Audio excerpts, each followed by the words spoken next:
Hi everyone, welcome to Sage's Garage.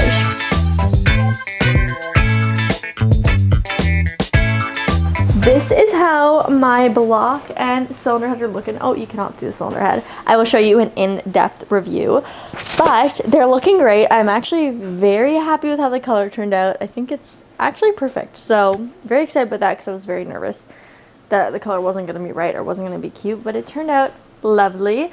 We did also end up doing, I think, 3 to 4 coats of clear coat. Dan helped me out with that last night after I went home, so now it is all clear coated and ready to go.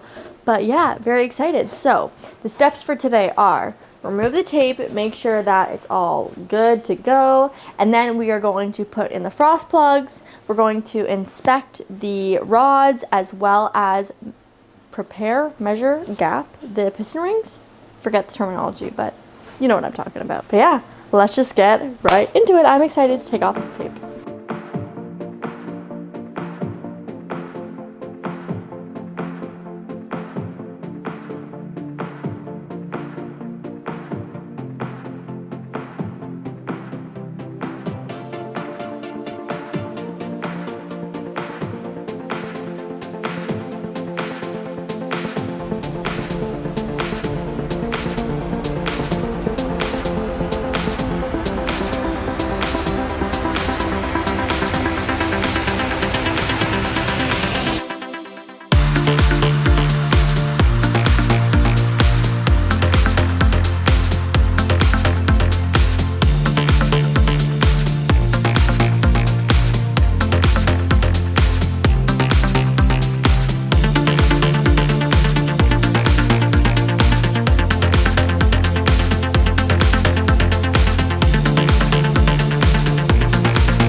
So they are, now they're very round. That's what we like to see. Oh, I see what you're saying. Yeah, so it's not moving too much.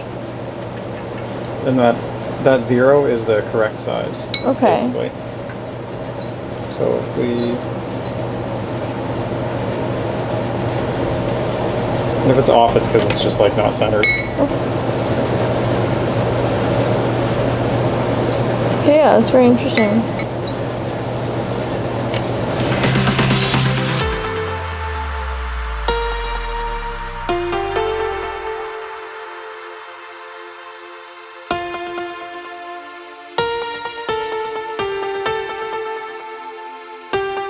We have all of our new frost plugs, and I love that they're this like silvery chrome, so obviously this one doesn't go here, but we are now going to pop in the frost plugs.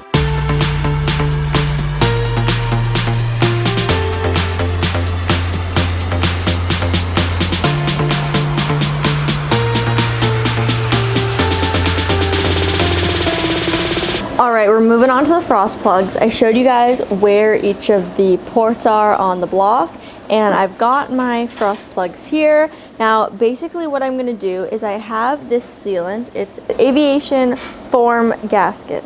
That makes sense because we're forming a gasket around to make it seal. Okay, so basically what I'm going to do is I'm going to put a little bit all around the edge, just enough. Then I'm going to place it into the port that it goes in. I have a socket that is a snug fit, and I'm going to use a heavy hammer to gently tap it in until the frost plug is just past flush. I don't want it to be exactly flush, I want it to be a bit farther. So really we're just gonna go for it. Hopefully I don't mess this up too bad. Let's give it a try. This looks so delicious. Okay, I'm just gonna do it. Oh, that was already bad. Just gonna do it around the edge, and this just helps it seal because the actual casting in the block isn't perfect, so they can't just like press fit into each other. So again, we just do not want to deal with any leakages. I feel like I'm painting my nails, but way worse. Although, I'm not that good at painting my nails either. Got a heavy hammer. And I'm gonna keep it flush. I just want to stand here. Okay. And I'm just gonna very lightly.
Now you find which one will fit.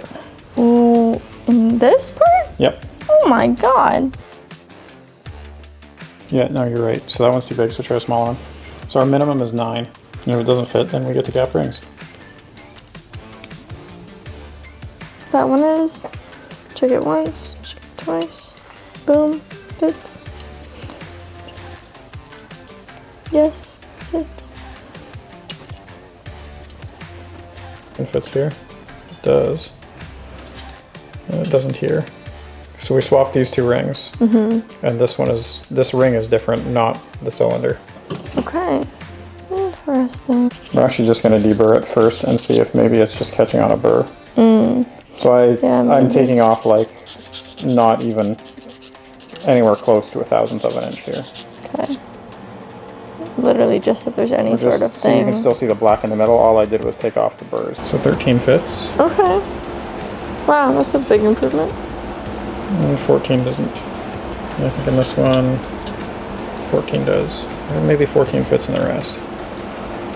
Oh, it doesn't in that one. It's like barely. Okay. So they're now all within 1/1000th of an inch, which is okay. Good. Okay, yay.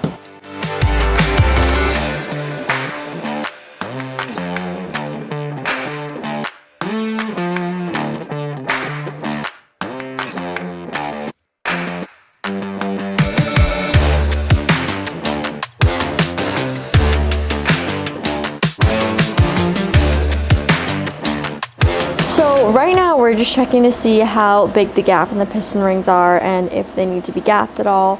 And so I just tried 10. It was definitely too small. We're doing the second rings now.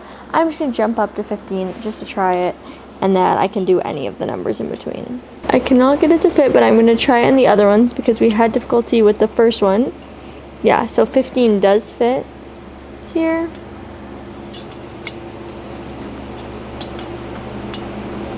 I can't seem to get it to fit in that one. It does fit in that one. So, I'm gonna try 14.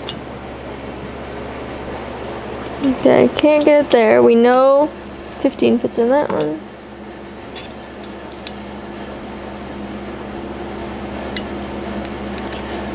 I can't get 14 there either. Let's try 13 for the other two. Okay, perfect.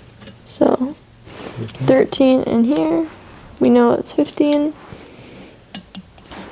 13 in there. 13 in there. So let's try 14 again. Okay, 14 does fit in that one. Yeah. And then we know. So ideally it's just a me error. No. Okay, let's try the 13 fit in that one.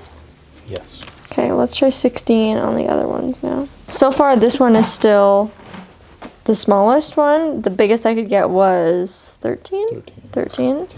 And the other ones I could get 15. So I'm just trying 16 and the ones that I could fit 15. You got 13 I got 14. Okay. So. If you've got to like really force it, it's smaller than that. So yeah, I think that was the only one. I think this one was 15. Yeah, so I think I got 15, 14, 15, 13. and then 13. Okay. But that could also just be me.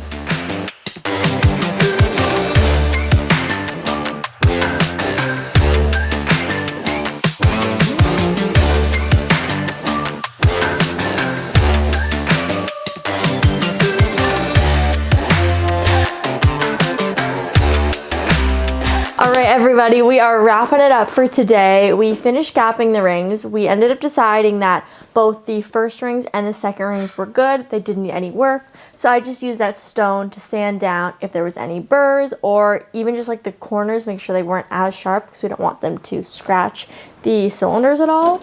But very exciting. They're all ready to go. So I believe we're almost ready for assembly, which is very exciting. So I'll be back next week and we are gonna put together the bottom end of the engine, and then since the cylinder head's already ready, we are hopefully going to also assemble them together. I don't know how long it's gonna take to get to that step, but we're almost done with the engine, I think, I hope. I'm just so ready to be done with this step of the project and move on to the next. I hope you guys enjoyed today's video and I will see you next time. Bye.